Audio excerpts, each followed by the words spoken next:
Bonjour à toutes et à tous. Si je vous parle du jeudi de l'Ascension, il est fort probable que vous pensiez au jour férié et peut-être au pont de l'Ascension.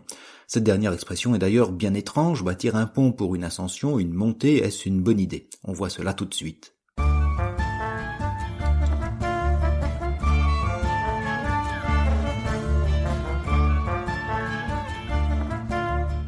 Ascension sociale ou professionnelle, ascension de l'Annapurna ou du Mont Blanc, ascension due à ses compétences ou à son ambition, à la force de ses mains, ou encore ascension en montgolfière, le mot ascension recouvre dans notre vocabulaire plusieurs réalités mais qui concernent toute la notion de montée, d'élévation physique ou imagée. Et puis évidemment, pour notre jeudi de l'Ascension, ce mot évoque la fête célébrant la montée de Jésus dans les cieux, 40 jours depuis sa résurrection, fêtée au dimanche de Pâques, donc cette année 2019, ce sera le jeudi 30 mai. Peut-être, comme le pense Victor Hugo, que toutes ces réalités sont liées, comme il le disait, la création est une ascension perpétuelle de la brute vers l'homme et de l'homme vers Dieu. C'est de cet étrange événement de Jésus s'élevant vers les cieux que nous allons parler durant 8 ou 10 épisodes, alors je ne sais pas encore. Jésus montant au ciel, je sais que dans l'imaginaire des enfants, ou même des adultes, on se représente ce dernier montant tel une fusée jusqu'au-dessus des nuages. C'est ainsi d'ailleurs que de nombreux peintres ont représenté l'ascension. J'ai mis quelques peintures plus ou moins célèbres sur le blog, n'hésitez pas à aller voir ou bien directement sur Wikimedia Commons, j'ai mis le lien en note.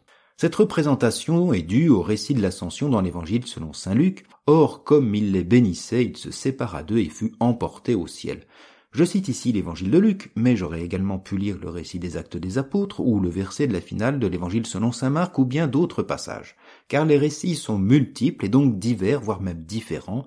Nous verrons ce que chacun apporte à la représentation et à la compréhension de cet événement. Forcément, avec notre pensée moderne axée sur la technologie, la question du comment cela peut-il se faire se pose obligatoirement, surtout depuis la conquête des airs et de l'espace. Mais dans la pensée des rédacteurs et lecteurs du premier siècle, qu'ils soient d'origine païenne ou juive, cela était différent. S'élever vers les cieux ne signifiait pas seulement ou uniquement une élévation spatiale, mais une montée vers le monde du divin. Encore aujourd'hui, on aime à se représenter Dieu au ciel, au-dessus des nuages. Effectivement, depuis des millénaires, les cieux sont le domaine du divin. Ce sont depuis les cieux que viennent les bienfaits ou les malheurs, la pluie, la tempête, etc. Mais surtout, le ciel est l'espace inaccessible aux hommes. Le mythe d'Icare, qui se fit des ailes pour rejoindre les cieux avant sa chute, rappelle à l'homme cet inaccessible. La Bible elle-même, à travers des psaumes, place le Seigneur, le Très-Haut, au-dessus de la voûte céleste, le Créateur étant distinct de la création. C'est ce que nous entendons dans le psaume 102. Le Seigneur a établi son trône dans les cieux et sa royauté domine tout.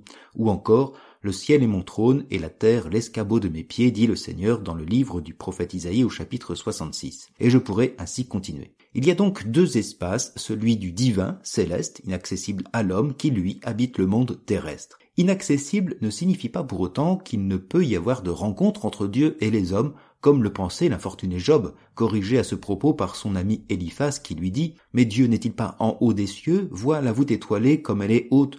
Et tu en as conclu, que peut savoir Dieu? Peut-il juger à travers la nuée sombre? Les nuages lui sont un voile, il n'y voit pas et ne parcourt que le pourtour des cieux. » Eh bien non, Dieu descend parfois sur la terre comme dans le jardin d'Éden quand le Seigneur se promenait dans le jardin à la brise du jour, ou alors par l'envoi d'un messager ou d'un ange comme auprès du patriarche Jacob en Genèse 32 ou de Moïse au buisson ardent en Exode 3.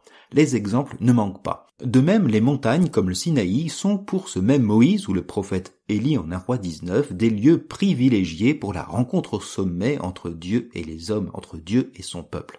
La naissance et la venue de Jésus, le Fils de Dieu, sont également perçus comme une descente divine au milieu de nous, notamment dans l'évangile de Jean qui nous dit « Le Verbe de Dieu s'est fait chair et il habitait parmi nous ».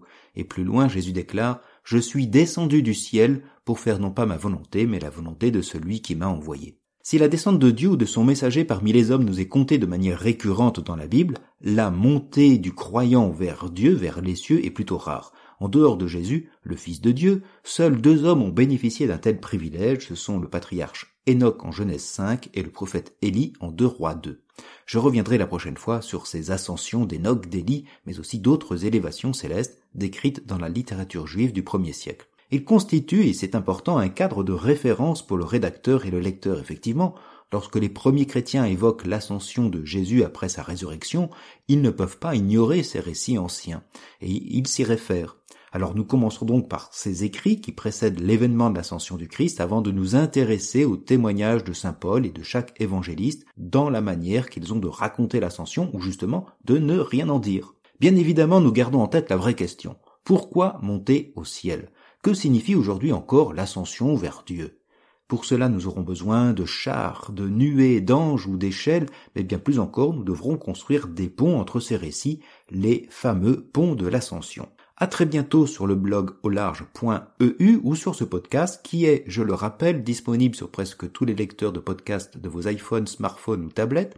Et pour celles et ceux qui le souhaitent, vous y trouverez même les 2 derniers épisodes précédents sur l'évangile de dimanche prochain, la manifestation de Jésus ressuscité en Jean 21. Bonne semaine et bon dimanche à toutes et à tous en compagnie de la parole de Dieu.